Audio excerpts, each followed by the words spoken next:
Hello friends, a new day is a new adventure. Today I am riding on one-day route from Moscow.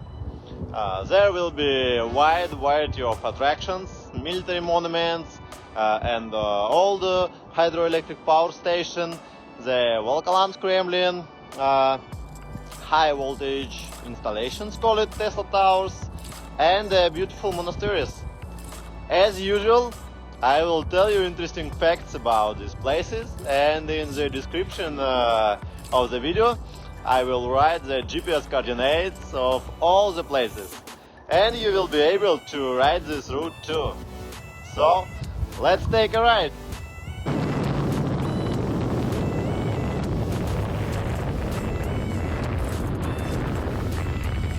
I'm riding to the World War II Memorial, which is about 110 kilometers from Moscow.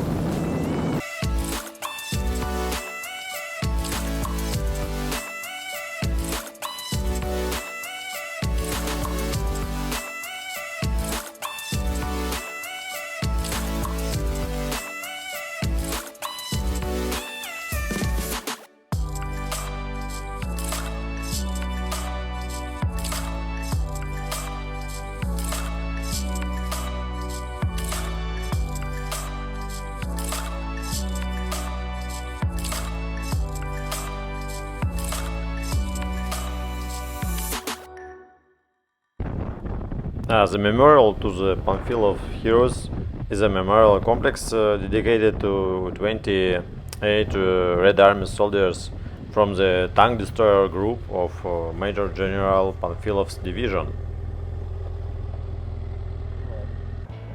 The memorial complex consists of 6 monumental sculptures with a height of 10 meters, representing the soldiers of 6 nationalities who fought in the ranks of Panfilov division. The following words are carved on the granite wall. Defending Moscow in the harsh November days of 1941, 28 Panfilov heroes stood to the death in a first battle with the fascist invaders and defeated them. They blocked the way to 50 fascist tanks. On behalf of the heart, on behalf of life, we repeat, eternal glory to the heroes.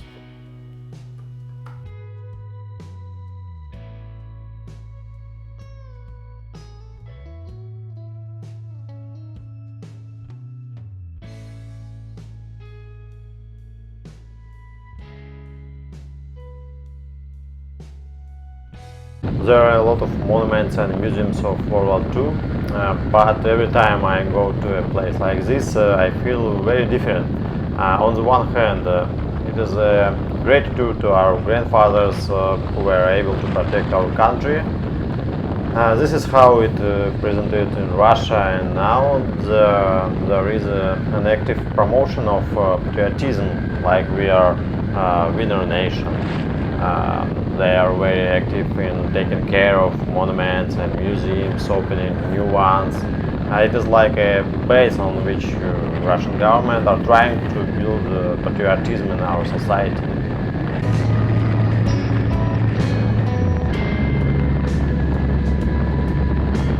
When I hear from all sides or media that Russian are heroes, we are the best, we are unique, then I just remember Hitler and fascist Germany, who reached the apotheosis of their so-called patriotism and believed in their uniqueness and that the Aryan nation is better than others. That they went to war against the whole world and staged a monstrous genocide, burned people. All this has resulted in more than 50 million victims for humanity. And when I hear calls for patriotism in Russia, or when the president of the United States says that it is time to return to the former greatness of America, I feel sad and begin to think that we have not learned any lessons from World War II. There can be no winners in a war where 50 million people died. There is a terrible failure and a shame for the entire generation that lived at that time.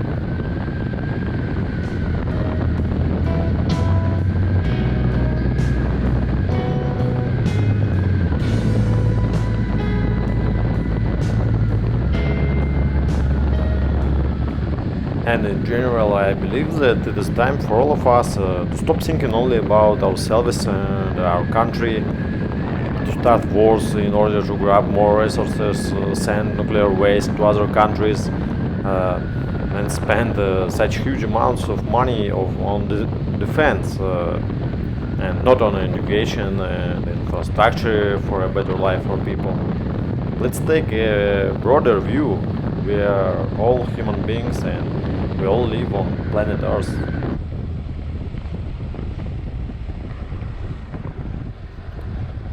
And now we are passing Volokolamsk, which was founded in 1054 by Yaroslav the Wise. That is, Volokolamsk is almost 100 years older than Moscow.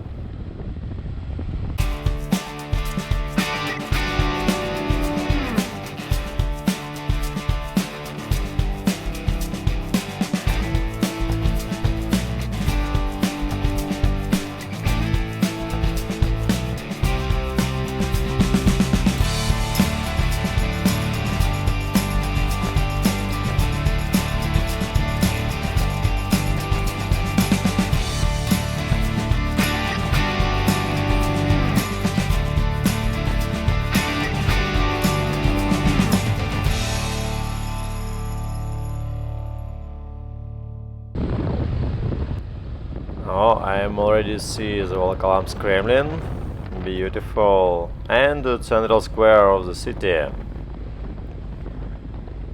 So we are on the point almost. And here is Zotto Restaurant, where we'll have lunch with my friend Anton.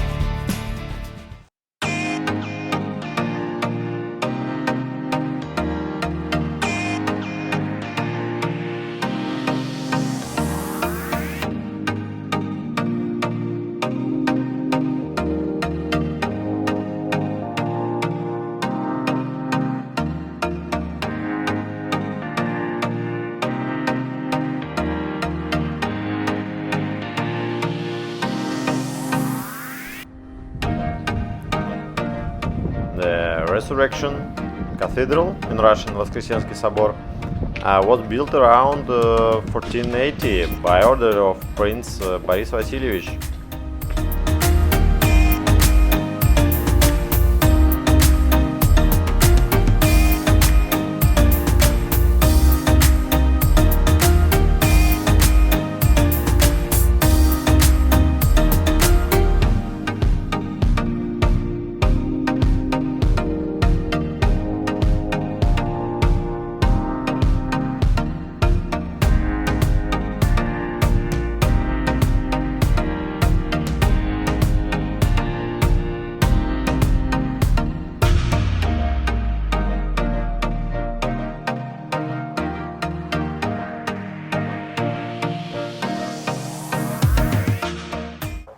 The main building material was white stone.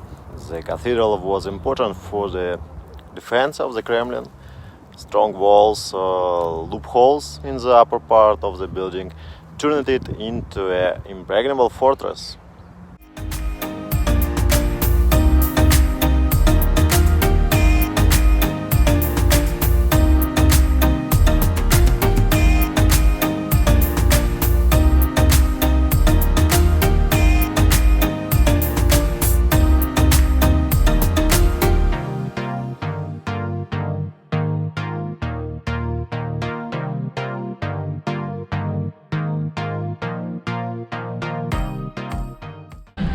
So it's lunchtime, and our next point will be hydroelectrical power station in Yaropoletsk.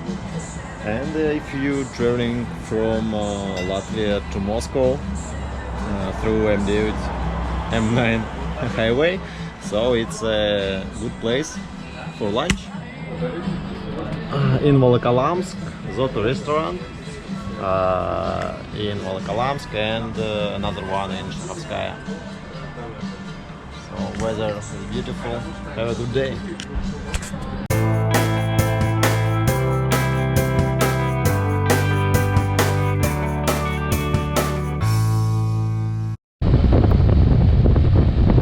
On the Lama River was the old water mill of Graf Chernihovsk estate. The villagers decided to use its mechanism, but to improve the design.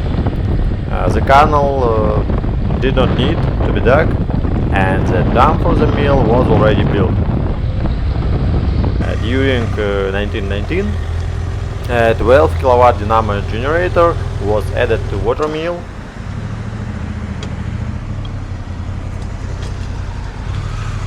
And it was connected to the filling wheel of the mill using a conventional belt drive.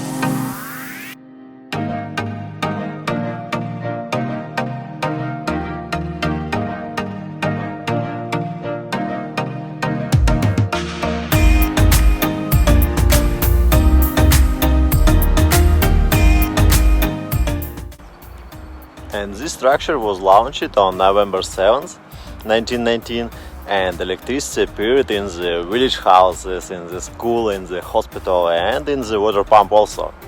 This significant date went down in the history of Soviet and Russian energy, the appearance of the first rural Yaropoletskaya hydroelectric power station.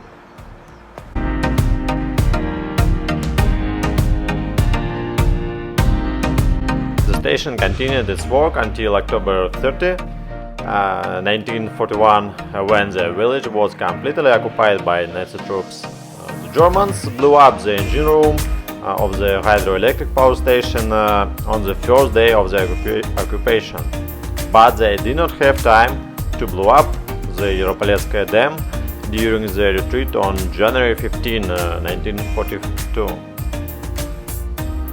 By 1943, the residents were able to restore the engine room of the hydroelectric power station, and the station continued to work until 1958, when it was included in the general power system of the country and the generator was stopped. Now the station has been improved and it has turned into a small museum of rural hydropower.